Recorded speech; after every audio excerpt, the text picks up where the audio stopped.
Hello my dear friends, students and parents. आप सभी लोगों का स्वागत है आपके अपने YouTube channel maths magic by Vipin Khemka में। आज हम लोग कोई सब्जेक्ट से रिलेटेड टॉपिक नहीं पढ़ने वाले हैं। आज हम लोग जनरल बात करेंगे कि हम लोग जिंदगी में बहुत सारी मुश्किलों से सामना हमें करना पड़ता है, उसके बावजूद भी हम लोग सक्सेसफुल कैसे हों। स्टडी के साथ साथ हम लोगों को रेगुलर कुछ ऐसे वीडियोस भी देखने चाहिए, सुनने चाहिए, जिससे हम लोगों का कॉन्फिडेंस लेवल और मोटिवेशन लेवल जो है वो हाई रहे। उसका एक अलग इम्पैक्ट होता है क्वेश्चंस बनाने में, लाइफ में आगे बढ़ने में। ठीक है, तो आज हम लोग एक बहुत इंपॉर्टेंट टॉपिक डिस्कस करने वाले हैं। मैंने बोर्ड पे भी लिखा हुआ है, शायद आप लोगों को दिख रहा हो, E+R = O। सब लोग मन ही मन में रिवाइज करें, इसको रिपीट करें। स्टूडेंट्स, पेरेंट्स, सभी को ये रिपीट करना है। E+R = O। बहुत ही सिंपल फॉर्मूला है, ठीक है, ये जीरो नहीं है, it is O। E+R = O। अब ये बला क्या है कि E क्या है, R क्या है, O क्या है, इनका क्या मीनिंग है। E का मतलब यहां पर होता है इवेंट। क्या होता है ई से, मेरा मीनिंग क्या है यहां, इवेंट। आर से मेरा मतलब है यहां रेस्पॉन्स, एंड ओ से मेरा मीनिंग है यहां पर आउटकम। मींस जो हम लोगों का आज का सबसे इंपॉर्टेंट फॉर्मूला है वो ये है कि event plus response equals to outcome. Event plus response equals to outcome. कोई भी इवेंट होगा, उस इवेंट पर आपका रेस्पॉन्स क्या रहेगा वो डिटरमाइन करेगा कि उसका आउटकम क्या आने वाला है। किसी भी इवेंट पर पर्टिकुलर पर्सन का जो रेस्पॉन्स होगा, आउटकम टोटली उसी पे डिपेंड करता है। और अगर मैं बात करूं तो जनरली सभी की जिंदगी में जो इवेंट्स हैं वो लगभग सेम है। सभी की जिंदगी में अगर हम एक दिन की बात करें तो एक पूरे दिन में अगर हम सारे इवेंट्स को लिखें, नोट डाउन करें, तो लगभग सभी की जिंदगी में सारे इवेंट्स सेम होते हैं। लेकिन हर आदमी का उन पर रेस्पॉन्स डिफरेंट होता है, इसलिए आउटकम भी कैसा आता है, डिफरेंट। क्योंकि E+R = क्या होता है, O। तो जब ये सेम है तो आउटकम ओनली किस पर डिपेंड करेगा, रेस्पॉन्स पर। इवेंट अगर सबकी लाइफ में सेम है तो रेस्पॉन्स डायरेक्टली किस पर डिपेंड, रेस्पॉन्स, आउटकम डायरेक्टली किस पर डिपेंड करेगा, रेस्पॉन्स पर। क्या ये बात सबको क्लियर है। जैसे हम लोग नॉर्मल लाइफ की अगर बात करें तो सपोज करो किसी भी पर्टिकुलर चीज के लिए हम लोग आज टेंशन लेते हैं, तो पता चलता है कि वो प्रॉब्लम तो 2 दिन बाद खत्म हो जाती है, लेकिन साला जो टेंशन है वो जिंदगी भर रह जाती है। और हम लोगों को हाई बीपी, हमारे ब्लड प्रेशर, हमारे शुगर लेवल, सब में डिफरेंस आ जाता है। तो इसलिए किसी भी इवेंट पर जो रेस्पॉन्स होना चाहिए वो एक मैच्योर रेस्पॉन्स होना चाहिए, ताकि उसका आउटकम हमें परफेक्ट मिले। जैसे मैं एक एग्जांपल की बात करता हूं, अगर मैं एक एग्जांपल लूं तो बात है 9 दिसंबर 1914, जगह है न्यू जर्सी, न्यूयॉर्क।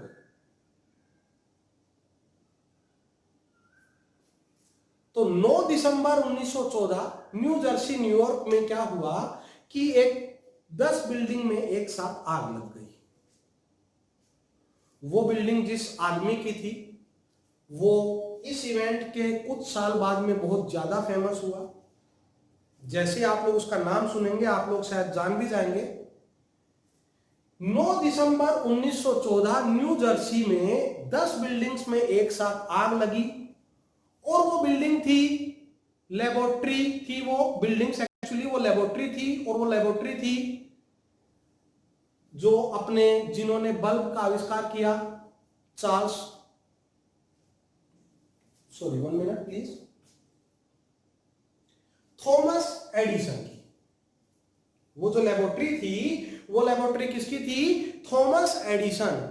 आप लोग जानते हैं थॉमस एडिसन वो व्यक्ति था जिसने बल्ब का आविष्कार किया, जिसकी वजह से हम लोग ये सब चीजें देख पा रहे हैं।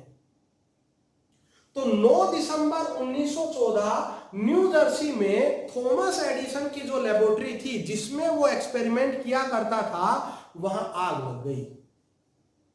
गांव वालों ने उसका गेट खटखटाया, Thomas Thomas Thomas Thomas. Thomas सो रहा था, अपने बेटे के साथ रहता था, बेटे का नाम चार्ल्स था। तो उठकर आया तो लोगों ने बोला कि थॉमस तुम्हारी पूरी लेबोरेटरी में जो है वो आग लग चुकी है। इतने में उसका बेटा चार्ल्स भी बाहर आ गया। उन्होंने देखा तो पूरी लेबोरेटरी जो है वो जल चुकी थी। सारी मेहनत, सारा पैसा जो भी उन्होंने कमाया था पूरी जिंदगी भर का, वो उसमें जल चुका था। तो थॉमस एडिसन ने अपने बेटे से बोला कि बेटा जा अपनी मां को भी बुला ला। ध्यान से सुनना, थॉमस एडिसन ने अपने बेटे चार्ल्स को बोला कि बेटा जाओ अपनी मम्मी को बुला के लाओ। तो चार्ल्स ने बोला कि पापा अपनी लेबोरेटरी जल गई, मम्मी क्या करेगी आके, हमारी सारी मेहनत खत्म हो गई, हमारा सारा इन्वेस्टमेंट जीरो हो गया, तो अब मम्मी आकर यहां क्या करेगी। तो थॉमस एडिसन का जो जवाब था, ध्यान से सुनना, थॉमस एडिसन ने बोला कि बेटा जा अपनी मां को भी तो देखने दे कि आग कितनी सुंदर होती है। शाम को न्यूयॉर्क टाइम्स का रिपोर्टर थॉमस एडिसन के पास आता है और उनसे पूछता है कि सर अब तो आपकी लेबोरेटरी कंप्लीट जल चुकी है, अब आप लोग क्या करेंगे। तो थॉमस एडिसन ने बोला कि हाँ, मैं 67 इयर्स ओल्ड हो चुका हूं और जो भी मेरा इन्वेस्टमेंट था, जितना भी पैसा मैंने कमाया था, और वो सारी मेहनत वो जलकर राख हो गई, और मैं बूढ़ा भी हो चुका हूं और परेशान भी हो चुका हूं। लेकिन एक बात मैं तुमसे कहना चाहूंगा कि मैं कल से काम दोबारा शुरू करूंगा। उसका जवाब सुनना, मैं कल से काम दोबारा शुरू करूंगा। ये उसका रेस्पॉन्स था उस इवेंट पर, और इसी रेस्पॉन्स ने एक बल्ब का आविष्कार किया और उस थॉमस एडिसन को पूरे वर्ल्ड में फेमस कर दिया, जिसका नाम हम लोग आज भी जानते हैं और लेते हैं। अगर इसी इवेंट पर कोई और होता तो उसका रेस्पॉन्स कुछ और होता, तो उसका आउटकम भी कुछ और आता। इसलिए इवेंट प्लस रेस्पॉन्स वो डिटरमाइन करते हैं किसको? आउटकम को। तो कोई भी इवेंट हो, जिंदगी में कितनी भी परेशानी हो, उस पर जो हमारा रेस्पॉन्स है वो एक मैच्योर रेस्पॉन्स होना चाहिए। अगर रेस्पॉन्स शानदार है तो आई प्रॉमिस कि उसका आउटकम भी शानदार ही आने वाला है, और अगर रेस्पॉन्स में कोई गड़बड़ है तो फिर हमें आउटकम बुरा आने से कोई भी नहीं बचा सकता। और मैं आप लोगों को एक और बात बताऊं, इवेंट कभी भी किसी भी आदमी के फेवर में होते ही नहीं है। जो भी इवेंट्स हम लोगों की लाइफ में होते हैं वो सब अनफेवरेबल है सभी के लिए। ऐसा नहीं है कि आपके प्रॉब्लम ज्यादा है तो आपके लिए ज्यादा अनफेवरेबल है, वो सभी के लिए अनफेवरेबल होते हैं इवेंट्स। लेकिन उन पर इंसान का जो रेस्पॉन्स होता है वो सभी का डिफरेंट होता है। इसीलिए किसी के लिए वो प्रॉब्लम बहुत बड़ी है, किसी के लिए प्रॉब्लम बहुत छोटी है। चाहे ये बात हम लोग अपने एग्जाम पेपर्स में लें, अपनी नॉर्मल डेली रूटीन लाइफ में लें, आप लोग कभी ऑब्जर्व करके देखना कि अगर हम इवेंट पर रेस्पॉन्स बहुत मैच्योर और सोच समझ कर दें तो उसका आउटकम हमेशा बेहतरीन, शानदार होता है। एक और एग्जांपल हम लोग यहां पर लेते हैं इस फॉर्मूले को समझने के लिए, क्योंकि ये एक लाइफ चेंजिंग फॉर्मूला है कि इवेंट सबकी लाइफ में सिमिलर होते हैं, सिर्फ और सिर्फ डिपेंड किस पर करता है? रेस्पॉन्स पर, कि जो हम आगे की लाइफ जीने वाले हैं, हमारी लाइफ स्टाइल कैसी रहेगी, वो सिर्फ आपके रेस्पॉन्स पे डिपेंड करती है और किसी पर भी नहीं। आप सब लोगों ने रामायण जरूर देखी होगी। आपको वो सीन भी याद होगा जब माता कैकेयी ने दशरथ से अपने 2 वचन मांगे थे। वही सीन अभी है। माता कैकेयी अपने कोप भवन में है, जेवर वगैरह जितने भी आभूषण हैं वो सब उतार के रखे हुए हैं और व्हाइट साड़ी पहनी हुई है और दशरथ से वो अपने 2 वचन मांग चुकी है। आप लोगों को शायद याद होगा, पहला वचन जो था वो था भगवान राम को 14 वर्ष का वनवास, और दूसरा वचन अपने पुत्र भरत को राज्याभिषेक। याद है सब लोगों को? दशरथ, और कल वो भी उस दिन मांगे गए जब अगले दिन भगवान राम का राज्याभिषेक होने वाला था, और दशरथ को ये सब सहन नहीं हुआ। अनएक्सपेक्टेड था उनके लिए ये सब कुछ। तो वो जो नेचुरल पोजीशन होती है कि एकदम बेहोश सी अवस्था में जमीन पर गिरे हुए हैं, माता कैकेयी वहां बैठी हुई है उनके सिरहाने। उन्होंने अपने मंत्री सुमंत को बुलाया और सुमंत को बोला कि जाओ भगवान राम को बुला के लाओ, श्री राम जी को बुलाकर लाओ यहाँ पर। सुमंत भगवान राम के कक्ष में गए, उनको बोला कि माता कैकेयी ने आपको बुलाया है। तो भगवान राम सारे अपने कार्य कर रहे थे क्योंकि अगले दिन उनका राज्याभिषेक होने वाला था। उन्होंने सारे काम छोड़कर वो माता कैकेयी के रूम में गए। जब वहां गए तो वहां उन्होंने देखा कि माता कैकेयी बैठी हुई हैं और पिताजी जो उनके हैं दशरथ, वो जमीन पर गिरे हुए हैं बेसुध अवस्था में। तो उन्होंने पूछा कि मां, पिताजी को क्या हुआ, ये इनकी हालत किसने बनाई, आप मेरे को बताइए। तो माता कैकेयी ने बोला कि बेटा ये पुत्र मोह में फंस गए हैं, इनको अपने जो राजयोग, जो राजधर्म है वो इनसे नहीं निभाया जा रहा है, ये आज एक पुत्र मोह में फंस गए हैं। तो भगवान श्री राम ने पूछा कि आप खुल के मेरे को बताइए कि किस तरह का पुत्र मोह है। तो माता कैकेयी ने बोला कि इन्होंने मेरे को 2 वर मांगने के लिए बोला था, आज उपयुक्त समय देखकर मैंने 2 वर मांगे हैं और ये उन्हीं को देने में आनाकानी कर रहे हैं। जबकि सूर्यवंशी परिवार की यह मर्यादा रही है कि चाहे जो वर मांगा जाए वो जान जाए लेकिन उसको पूरा किया जाएगा।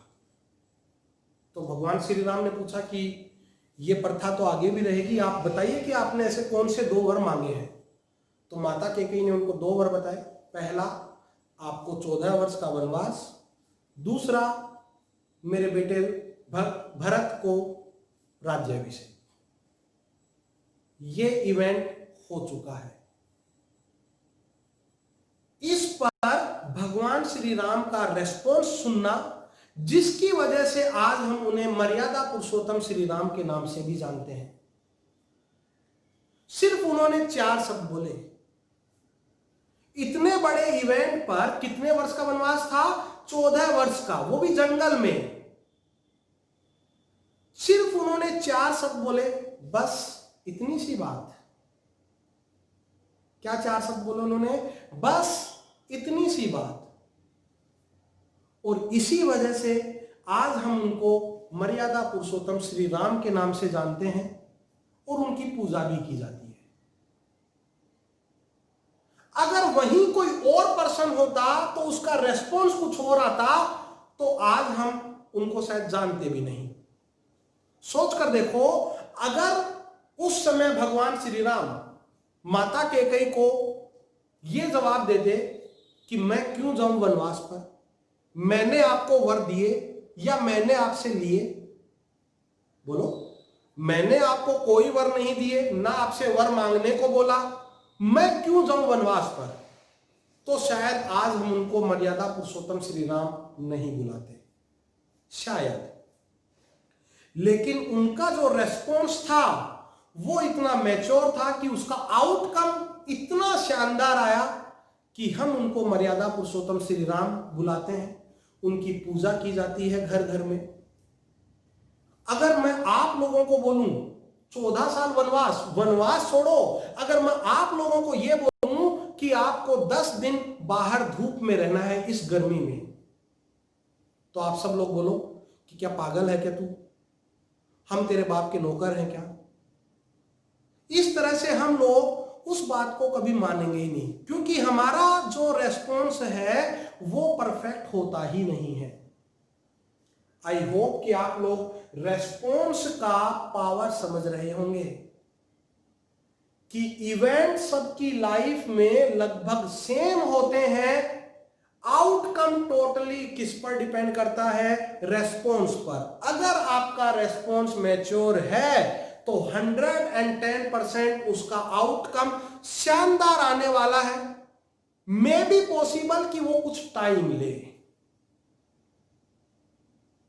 तो मैं वीडियो के एंड में आप लोगों से यही कहना चाहूंगा कि कोई भी इवेंट, ऑब्वियस सी बात है, वो हमारे फेवर में नहीं होगा, किसी के भी फेवर में नहीं होता है। आप लोग ये मान के चलिए, कोई भी अनफेवरेबल इवेंट हो, हम उस पर हमेशा रेस्पॉन्स टाइम लेते हुए और एक मैच्योर रेस्पॉन्स दें।